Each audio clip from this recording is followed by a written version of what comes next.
This week in the House, we're this close to doing something historic, something we haven't done since 1994, which is actually budget and appropriate for the first time since 1994. You've all heard of omnibuses and continuing resolutions and all this is the way the government's been running. When I spoke to you last, I said one of the things that I think before we clean the nation's house, we have to clean our own house. We have to reform the way we do business.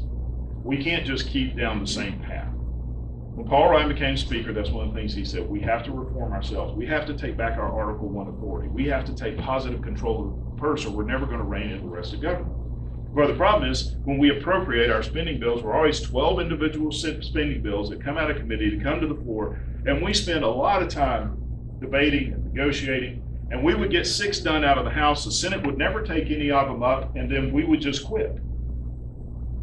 And then we do a continuing resolution till the end of the year. Then we come into the end of the year when everybody's wanting to go on Christmas break, and the leadership of the House, leadership of the Senate, and the White House get together in the room, and then they determine what our spending is for the coming next few months until we do another continuing resolution. And it's not a participation by everybody in the House. Tom Graves actually stood up. He said, you know, times have changed. Unfortunately, government has grown so big, we will not ever be able to do 12 individual bills. Why do we do that? Why don't we do 12 individual bills and bring them to the floor as one? We always end up with one. Why don't we just start that one?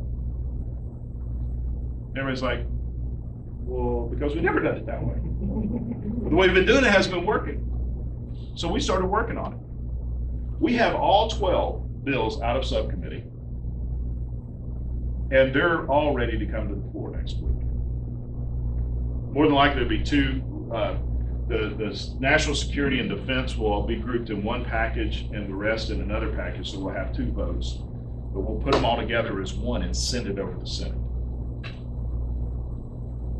As I started, now in the past, when I'm reading over these spending bills, it's been like, okay, that's pretty good. That's good. Yeah, that's, oh man, goodness gracious, that stinks. Okay, that's good. That's good. When I start reading over these appropriations bills, I'm like, that's some good stuff right there. 12 new pro-life provisions. Oh my goodness.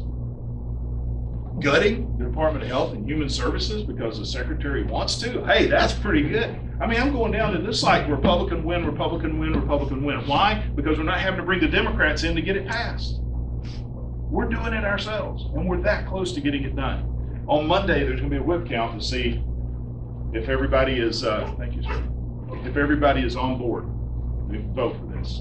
And I sure hope we got it. Now, there's some that are holding out to add this or add that, but in the end, this is our opportunity to change our course and do what we haven't done since 1994. That would put immense pressure on the Senate to get it done. It would also put a lot of pressure on the Senate to change their ridiculous rules so the majority can be the majority. Would it take away a filibuster? No. But the way filibusters have done since the beginning of our republic was you get your lazy rear end down to the podium and you talk, just like Mr. Smith did, right? Right now, under the current rules, all it takes is 14 in the minority to sign a piece of paper and you hold up everything. 14. So it put a lot of pressure on it.